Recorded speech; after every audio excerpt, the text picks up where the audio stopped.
Assalamualaikum warahmatullahi wabarakatuh. Saya Khadijah Makarim. Topik kita kali ini adalah tentang perbedaan mentor dan motivator. Ya. Jadi maksud saya ingin menyampaikan kepada teman-teman bagi yang sedang menulis skripsi kemudian agak-agak macet gitu, perlu bantuan, itu pelajari dulu. Sebetulnya kamu butuh seseorang yang memotivasi kamu atau butuh seseorang yang untuk membantu kelancaran penelitianmu itu dalam segi kontennya misalnya. Apakah metodologinya yang macet? Di mana? Jadi tidak setiap kemacetanmu itu berarti ini saya udah aja lah, istirahat dulu lah, nggak tahu mau ngapain misalnya. Nah, daripada seperti itu lebih baik coba dipikirkan sebetulnya macetnya itu di bagian apa ya. Jadi diidentifikasi, kemudian kalau mau cari solusi siapa sebetulnya yang kira-kira bisa membantu kemacetan tadi supaya lancar gitu ya. Ibaratnya di dalam proses itu aja, kalau macet di jalan raya ya kan, misalnya polisi juga akan membantu melancarkan itu, akan dilihat dulu ada apa misalnya ya, apa sebabnya gitu. Kelancaran itu nanti akan terjadi setelah sebabnya diatasi gitu. Nah, saya ingin sampaikan ini perbedaannya antara mentor dengan motivator. Kita lihat sekarang yang pertama. Kalau mentor menurut Kamus Besar Bahasa Indonesia, pembimbing atau pengasuh itu adalah mentor. Jadi sebetulnya di dalam proses membimbing skripsi itu pembimbing kan sudah ada pembimbing yang profesional, yang berkompeten, yang ditentukan oleh SK ya. Itu adalah mentor, tetapi mentor itu sudah ditentukan secara profesional. Kemudian mentor dalam arti secara umum itu adalah sebagai apa fungsinya. Nah, kita lihat yang pertama adalah pelaku perubahan, itu disebut mentor ya. Kemudian yang menjadi contoh suri tauladan kita di dalam kehidupan sehari-hari itu adalah mentor juga. Kemudian penasehat ya. Penasehat, kemudian penasehat secara formal, informal gitu kan, itu adalah mentor. Lalu pemberi dukungan, jadi itu juga mentor. Jadi kalau kita lihat secara detailnya lagi, misalnya kalau kita ingin menentukan mana sih ini mentor apa motivator gitu kan. Mentor itu adalah orang yang memiliki kebijaksanaan. Tetapi kebijaksanaannya itu, keahliannya itu diperoleh dari pengetahuan dan pengalaman. Jadi diperolehnya itu adalah berdasarkan kompetensi keilmuannya dan pengalaman dari kompetensi tadi.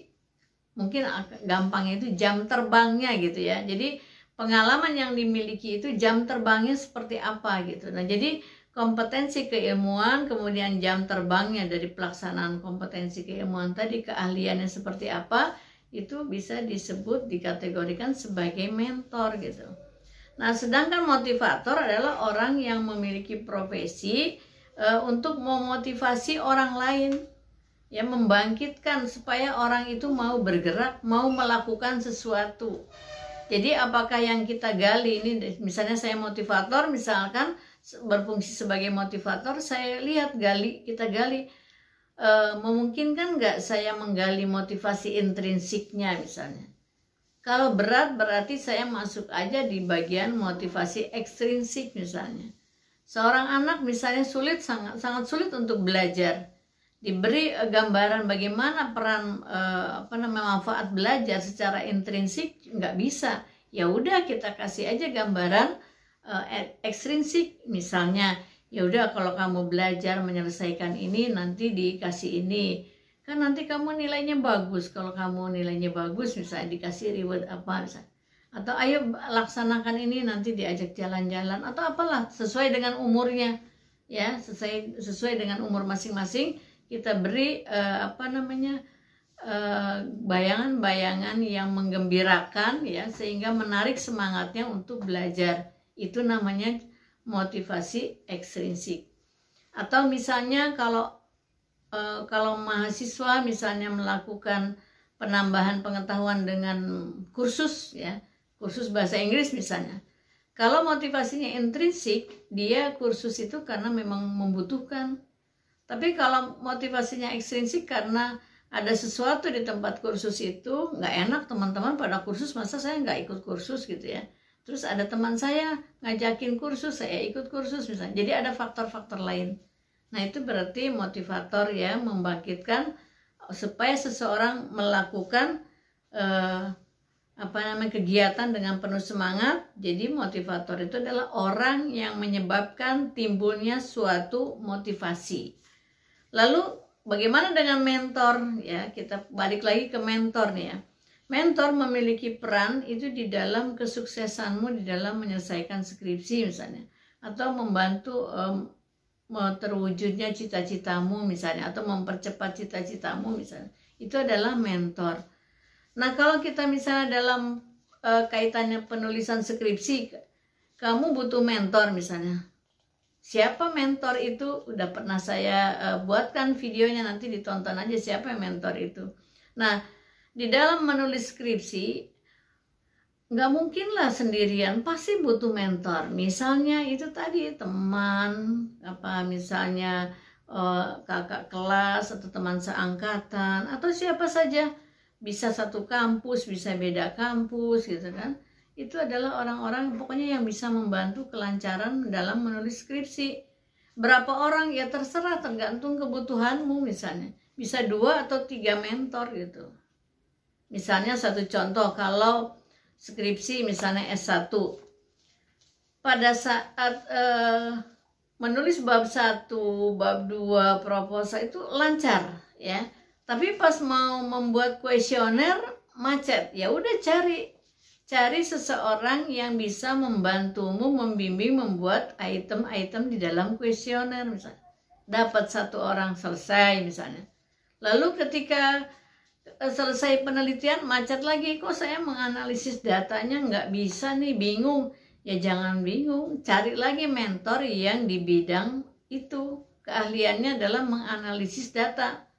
Kalau mentor kamu yang pertama mampu membantu itu, berarti dia lagi bisa, atau bisa ganti orang lain lagi.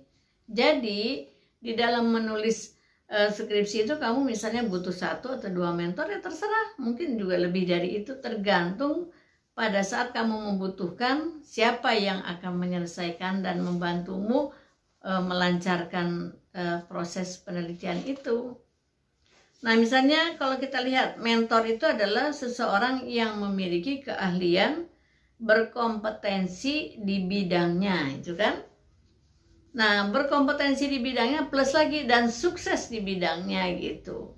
Yaitu tadi jam tayang tadi, jam terbangnya, maaf saya ralat bukan jam terbangnya. Jadi keahliannya itu kita sudah bisa lihat. Nah kalau misalnya lah, kalau teman gimana Bu? Ya kalau temanmu lihat, kalau memang dia sudah lebih maju, kalau kamu baru bab 1, dia sudah bab 3, bab 4 dan lancar bimbingannya, ya bisa dijadikan mentor. Atau temanmu yang sudah lulus, jangan kemudian kamu bikin suasananya malah negatif. Ih saya nggak enak atau minta bantuan sama teman itu, dia udah lulus, saya malah belum, padahal satu kelas. Itu berpikir negatif. Tapi rubahlah menjadi positif. Dia sudah lulus, dia lancar bimbingannya, ya sudah jadikan aja mentor. Tanya sesuatu kepada dia, bagaimana caranya supaya kamu juga bisa lulus, lancar bimbingannya seperti dia gitu. Jadi berpikirnya positif. Atau orang kakak-kakak kelas yang sudah lama lulus gitu, yang sudah bekerja, minta waktunya, bisa menelpon atau WA dan sebagainya, atau janji bertemu dan sebagainya, minta bantuan kepadanya gitu ya. Jadi banyaklah cara untuk membuat skripsianmu itu atau penulisan tesismu itu lancar ya. Kalau kamu membutuhkannya motivator, berarti kamu hubungi orang-orang, gimana ya kok saya nggak semangat nih gitu. Padahal saya kalau soal kontennya udah lancar misalnya. Berarti yang dibutuhkan adalah motivator. Bergaulah dengan orang-orang yang memiliki motivasi yang tinggi ya.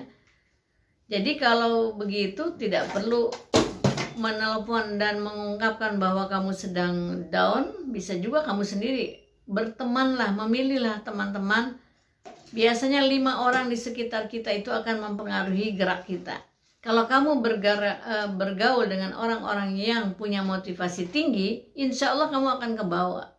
Tapi kalau kamu bergaul dengan orang-orang yang sama lah keadaannya, yang sedang down juga, sedang kurang semangat juga, ya udah seperti itu. Nanti kayak sampah basah, susah ya, jadi dibakarnya semangatnya ya. Jadi janganlah kamu terlalu tenang bergaul dengan orang-orang yang sama denganmu yang sedang semangatnya turun. Tapi carilah situasi dan pertemanan minimal 5 orang yang dekat kamu itu adalah orang-orang yang penuh semangat, dan itu nanti akan mempengaruhimu di dalam mengejar cita-cita. Nah, kalau misalnya saya ingin ambil ilustrasi bab 1, misalnya mulainya berat nih di bagian latar belakang kamu berteman dengan siapa buat dia menjadi mentor. Pas bab 2 kan harus menggunakan teori di situ. Ada orang lain lagi yang dijadikan mentor, temanmu lagi yang lain misalnya. Ya itu jadikan berarti sudah 2 mentor. Nah, pada saat tadi kuesioner dan analisis data, mungkin temanmu yang kuliah di statistika misalnya bisa membantu ya, menjadi mentor, yang memberikan petunjuk dan sebagainya. Garis-garis besarnya bagaimana cara kamu bekerja membuat kuesioner yang diturunkan dari variabel, subvariabel, indikator, parameter baru ke item misalnya. Berarti sudah 3 ya. Lalu cukupkah 3? Ya saya tidak tahu, tergantung kebutuhanmu ya. Kalau S2 misalnya, saya akhirnya di dalam penelusuran jurnalnya saya masih lemah nih misalnya, gimana ya? Ya berarti ada mentor yang lain lagi yang ahli di dalam bidang tersebut misalnya. Terus ada kemacetan di dalam membuat misalnya misalnya ilmu komputernya masih belum ahli, kamu bisa lagi cari lagi mentor yang di dalam ahli di dalam ilmu komputer misalnya. Membuat slide yang bagus dalam presentasi, sidang proposal, sidang mungkin kalau ujian disebutnya ujian tertutup, ujian terbuka dan sebagainya. Jangan membuat slide asal-asalan, padahal kan itu programnya PowerPoint misalnya. Maka poinnya itu betul-betul yang power ya, yang disampaikan, bukan mengcopy dari Word kemudian di copy ya. Jadi itu ada ahlinya tersendiri ya. Kamu belajar lain lagi mentornya ya. Jadi kesimpulannya, perbedaan dari mentor dan motivator, kalau motivator adalah orang yang mampu menggerakkan kamu karena kamu mungkin sekarang lagi males bergerak gitu. Bertemanlah dengan orang-orang yang mempunyai motivasi yang tinggi, mereka jadi motivator kamu misalnya ya. Kemudian kalau mentor adalah orang-orang yang bisa membantumu ya di dalam konten penelitianmu misalnya ya, dalam sistematika penulisannya, di dalam metodologi penelitiannya itu ya. Jadi ada 2 gitu. Nah, apakah mentor juga bisa menjadi motivator? Bisa. Jadi mentor itu bisa juga berfungsi sebagai motivator. Tapi bisa juga lepas gitu, kalau kamu tanya dia jawab, nggak ditanya ya udah gitu ya. Jadi kalau mentor itu berfungsi sebagai motivator, 2 fungsi sekaligus. Ketika kamu sedang down gitu, dengan lemah, dia akan mengontak kamu, menegur melalui WA atau telepon. Ini biasanya adalah dosen pembimbing.